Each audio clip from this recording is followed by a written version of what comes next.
Il caso della 67enne trovata morta sul lungomare di Caorle. I carabinieri hanno sequestrato un camion della nettezza urbana che avrebbe investito la donna lasciata cadavere sulla strada, ancora giallo sulla dinamica della tragedia. Ore d'angoscia per la famiglia del piccolo di 5 anni rapito dal padre a Padova mentre la mamma lo accompagnava all'asilo. I carabinieri hanno diffuso le immagini del furgone usato dall'uomo e dai suoi complici. Un violento acquazzone con vere e proprie bombe d'acqua ha colpito Padova nel pomeriggio, grandinate tra il capoluogo e i comuni della cintura, in pochi minuti caduti 85 mm di pioggia. Non provo più rabbia, solo dolore per mia figlia, le parole di Francesca Frezza, mamma di una dei bimbi morti per il batterio killer a Verona, 7 le persone indagate dalla procura. Entra in clinica per un intervento di chirurgia estetica, ne esce in coma e ora dopo 5 anni la morte di una 65enne di Cessalto fa aprire un'inchiesta per omicidio colposo. La polizia lo pizzica subito dopo aver ricevuto da un corriere un flaccone contenente 1 litro di droga dello stupro, 29enne titolare di una pizzeria arrestato a Verona. Green Pass in azienda obbligatorio tra 9 giorni, ma situazione ancora caotica per numerose realtà private. L'allarme di Confapi, troppi aspetti ancora da chiarire.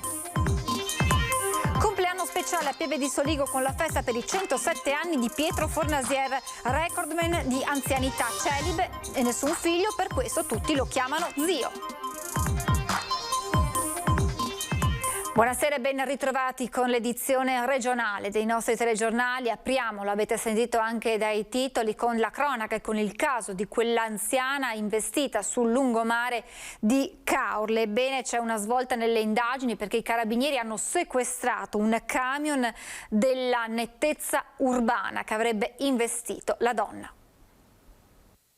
Mentre continuano le indagini dei carabinieri di Caorle per trovare il responsabile della morte della 67enne Bernardetta Gallo, trovata sul lungomare di Trieste ieri mattina, è stato sequestrato un camion della nettezza urbana della società ASVO.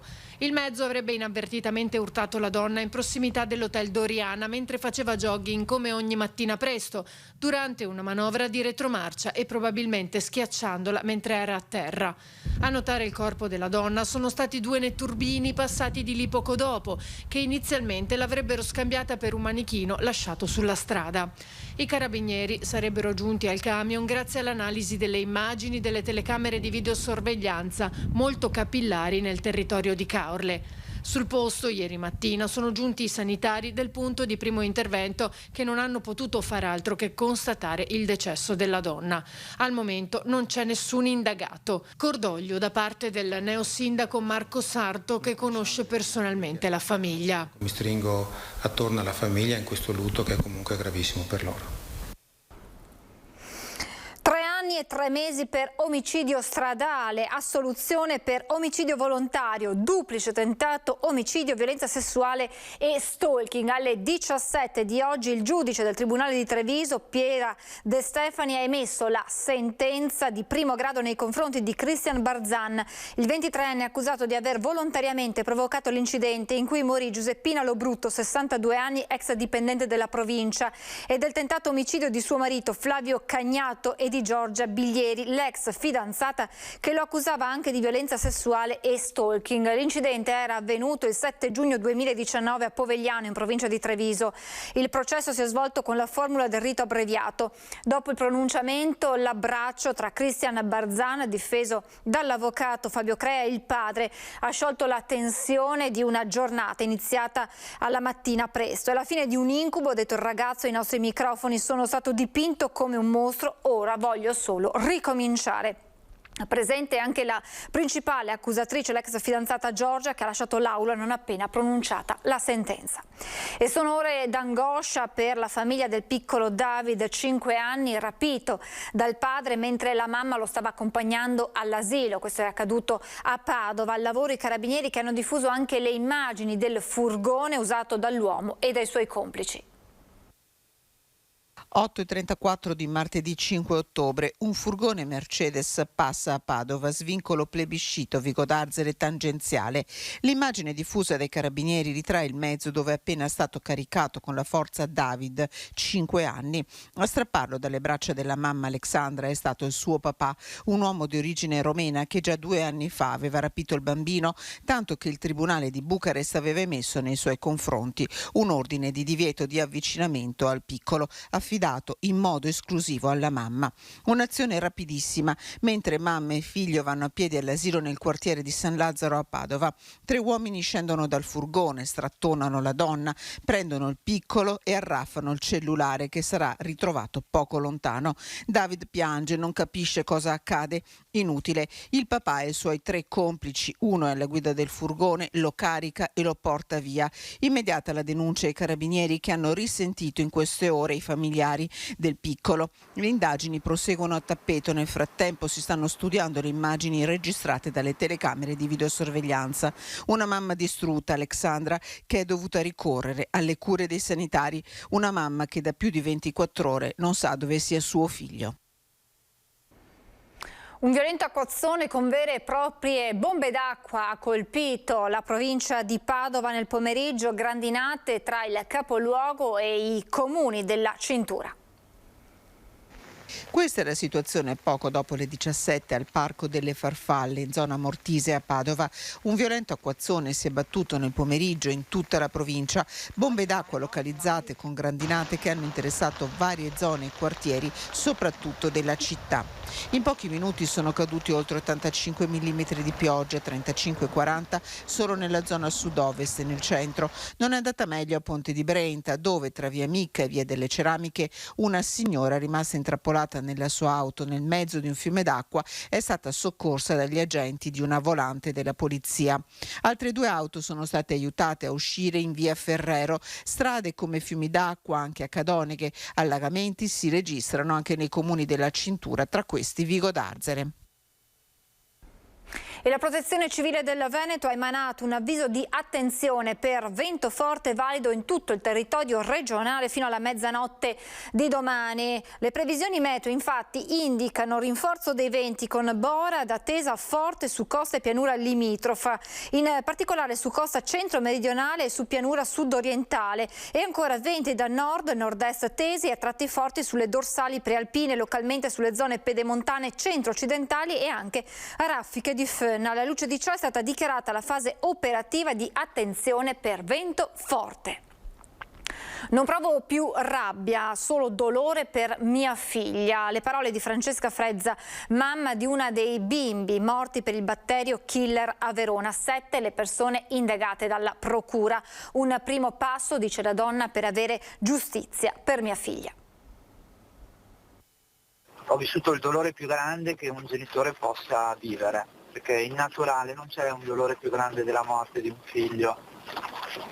Perdi un pezzo della vita, perdi un pezzo del presente, perdi un pezzo del futuro. Quindi oggi non ho di certo paura di partecipare ad un processo e di vedere questi personaggi in faccia. All'udienza andrò, questo è un primo passo per avere giustizia per mia figlia. A parlare è Francesca Frezza, la mamma che ha perso la sua piccola Nina, colpita dal batterio killer. La Procura di Verona ha iscritto 7 persone nel registro degli indagati con le ipotesi di reato di omicidio colposo e lesioni colpose gravi e gravissime in ambito sanitario nell'inchiesta sull'infezione da Citrobacter all'ospedale della mamma e del bambino di Borgo Trento. Giustizia, dice, per i nostri bambini. Io dico nostri perché in questa tragedia si è parlato tanto di Nina, ma non c'era solo Nina, c'era Jacopo, c'era Leonardo, c'è Benedetta, Alice, quindi sono tanti i bambini che io porto nel cuore e vorrei ricordare. Il mio dolore è il dolore di tante altre intere famiglie. 89 neonati sarebbero stati infettati dal cosiddetto batterio killer, 4 piccoli morirono, mentre una decina avrebbero riportato danni gravissimi dall'infezione. Gli indagati sono ex vertici e medici del nosocomio. Al centro delle accuse le circostanze emerse dagli ispettori della Regione Veneto, secondo cui il focolaio epidemico era attivo fin dal 2018, in particolare legato all'utilizzo di acqua da un rubinetto contaminato per la preparazione del latte in polvere.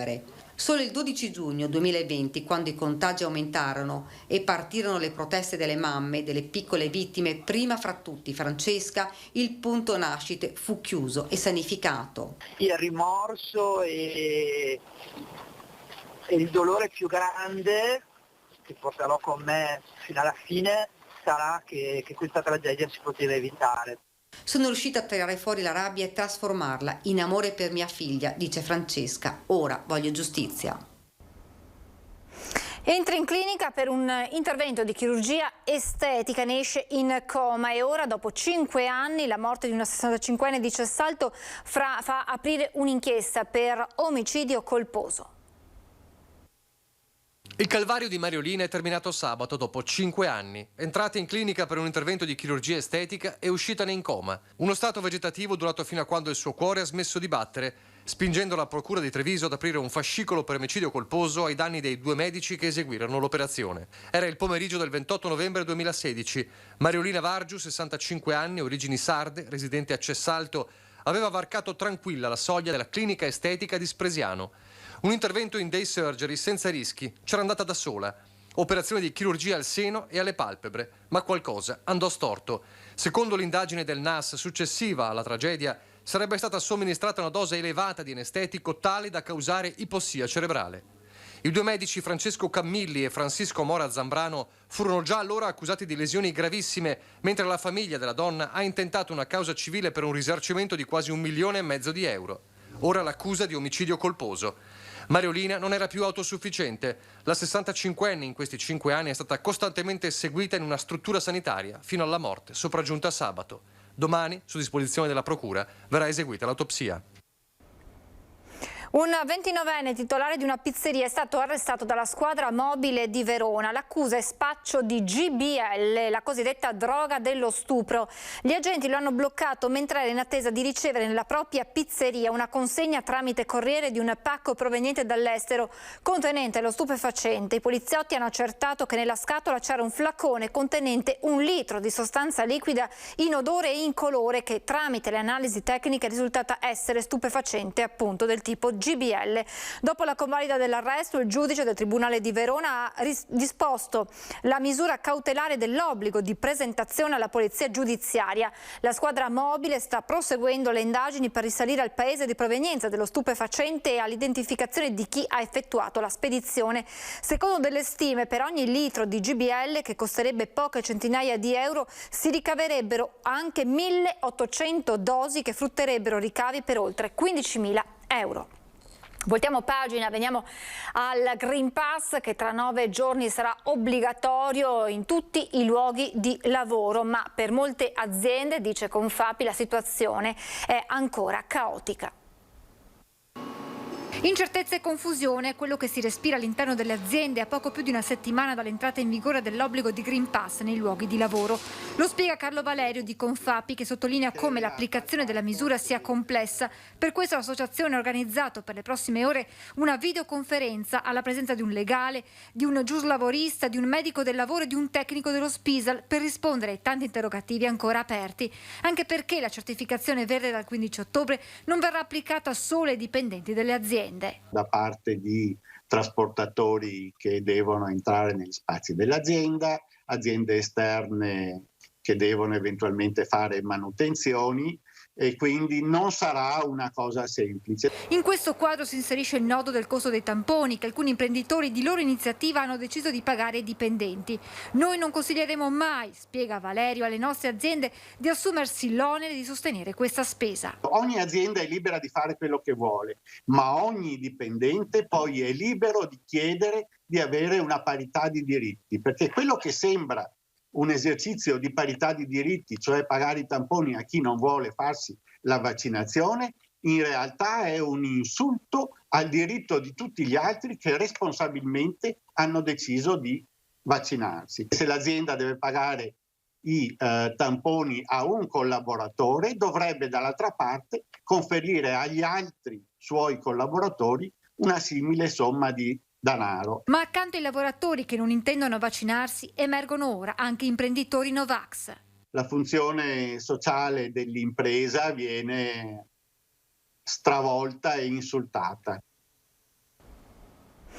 Dati incoraggianti dall'analisi settimanale dell'azienda ospedaliera di Padova, contagi in calo, diminuiscono anche i pazienti ricoverati e martedì si sono avuti addirittura 0 ricoveri. Intanto prosegue il monitoraggio del controllo del Green Pass con l'assegnazione di braccialetti colorati ai varchi di accesso. Il segno prevalente nei dati diffusi dall'azienda ospedaliera di Padova sulla pandemia è in meno. Calano i positivi, dimezzati in un mese il numero dei contagi.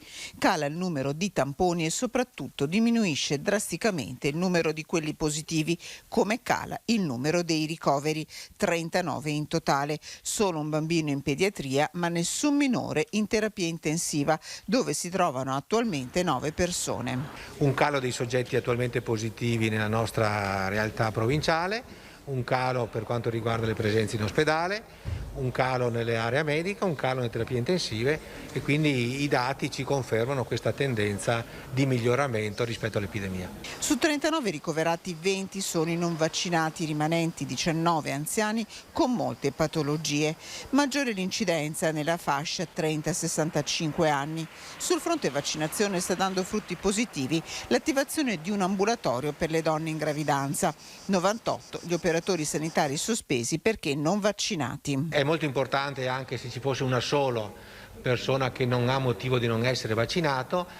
È un numero che per adesso riusciamo in qualche modo a far fronte nei vari servizi, nei vari reparti, ma che chiaramente pesa sull'organizzazione. Nel frattempo prosegue il monitoraggio della nuova organizzazione dei varchi di accesso in ospedale, dove oltre alla temperatura e alla richiesta della motivazione per l'ingresso, il personale di una ditta incaricata provvede al controllo del Green Pass e in caso di assenza di certificazione alternativa. Tornerà nel 2021 la media pre-pandemia di 60.000 interventi chirurgici all'anno. L'azienda ospedaliera di Padova, dove l'attività non si è mai bloccata. Dal direttore del Dipartimento Chirurgico l'appello: mancano anestesisti. 27 unità operative chirurgiche al lavoro, 132 sale operatorie, circa 4.000 interventi al mese, con la punta più bassa di 2.502 ad aprile 2020 in pieno lockdown. Non si è mai fermata l'attività operatoria dell'azienda ospedaliera di Padova. Nessuno stop a trapianti e chirurgia maggiore in questi quasi 2 anni.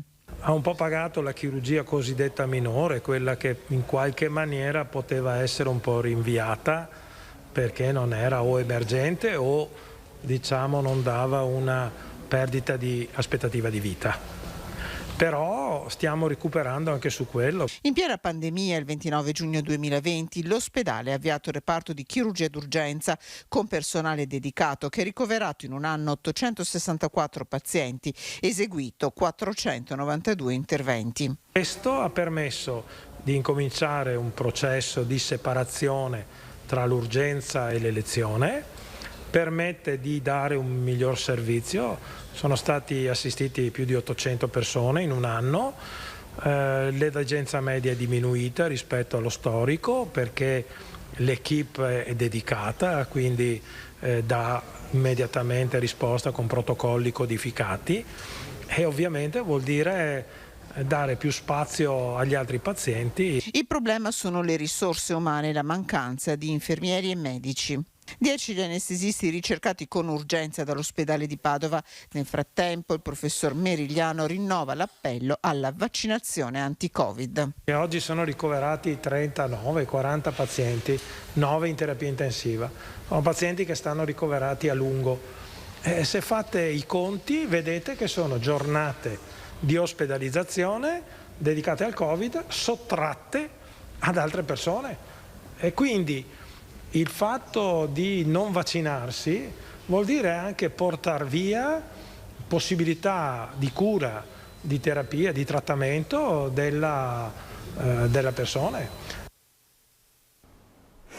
Partiranno domani i sondaggi e successivamente l'intervento per il consolidamento del sito franoso su cui sorge la chiesa di San Martino a Valle di Cadore, nel Bellunese.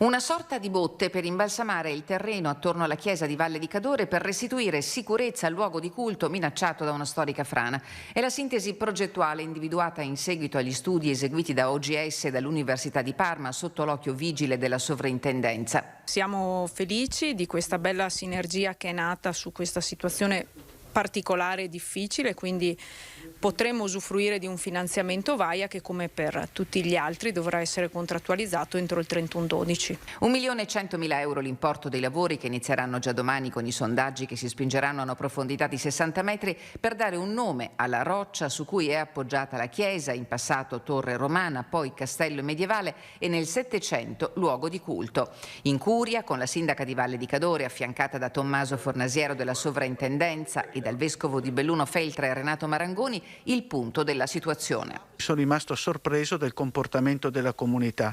Tutto era dovuto al fatto che anche il parroco è venuto a mancare ad aprile, subito dopo la Pasqua, e sono rimasto molto edificato. Quindi questo è l'elemento di maggior fiducia che mantengo, che ho e che penso abbia davvero aiutato tutti gli attori di questo tentativo di ricostruire la situazione, il sito. Sito che sarà rinforzato con cordoli ancorati agli strati rocciosi con il consolidamento del terreno. La sovrintendenza, dopo aver messo in sicurezza i beni mobili più preziosi della Chiesa di Valle, ha previsto un piano straordinario di evacuazione del contenuto del sito nel caso in cui la frana dovesse improvvisamente riprendere a muoversi, come è stato dopo la tempesta Vaia. È un po' il simbolo, la chiesa, di quello che è successo con Vaia e della fragilità del nostro territorio. Però ho potuto toccare con mano l'aiuto delle altre istituzioni e col lavoro di squadra penso si possa sempre andare lontano, e quindi sono ben contenta di poter affrontare questa sfida. Ci spostiamo in provincia di Treviso, a Pieve di Soligo, per un compleanno speciale, 107 anni di Pietro Fornasier.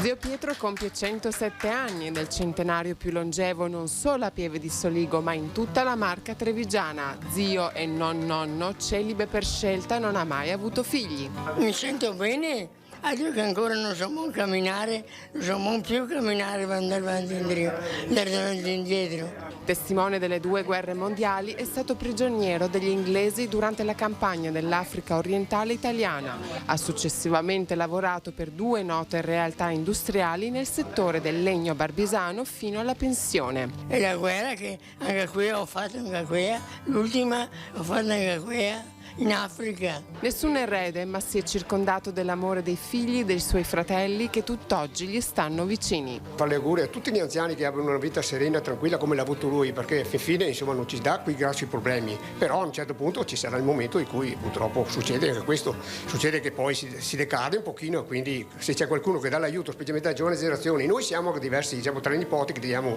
un sostegno, diremo, e quindi lui sicuramente si sente anche più sicuro. Quello della Marca trevigiana ha degli stili di vita ed ambientali tali da permettere di poter vivere a lungo. Ci vediamo il prossimo anno per festeggiare i 108 anni.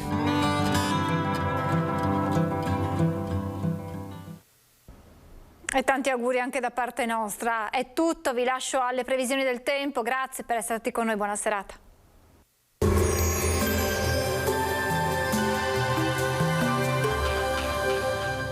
Moreno Tardivo Tristyle. Potatura ed abbattimento alberi di alto fusto. Presenti in tutto il Triveneto. Chiamateci per un preventivo gratuito. Bentrovati al meteo. Irrompe l'autunno sull'Italia. Qualche disturbo nella giornata di giovedì 7 ottobre. Vediamo insieme il dettaglio. Sul Veneto al mattino cielo molto nuvoloso e non si escludono anche dei piovaschi a carattere sparso. Più asciutto invece a partire dalle ore pomeridiane, sia pure con qualche addensamento alternato a locali schiarite. Venti moderati da nord. Temperature in contenuto calo, minime tra 10 e 13 gradi, massime comprese invece tra i 16 e i 18 gradi. Ci spostiamo ora sul Friuli Venezia Giulia, anche qui tempo variabile, cielo grigio con qualche pioggia intervallata da locali momenti un po' più asciutti.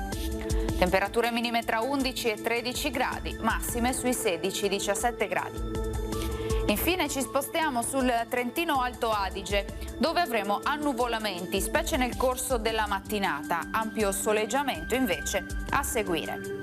Temperature minime intorno ai 9-10 gradi, massime sui 17-18 all'incirca.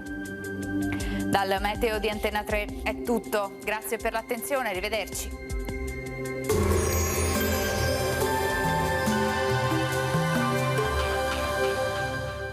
Moreno Tardivo Tristyle. Potatura ed abbattimento alberi di alto fusto. Presenti in tutto il Triveneto. Chiamateci per un preventivo gratuito.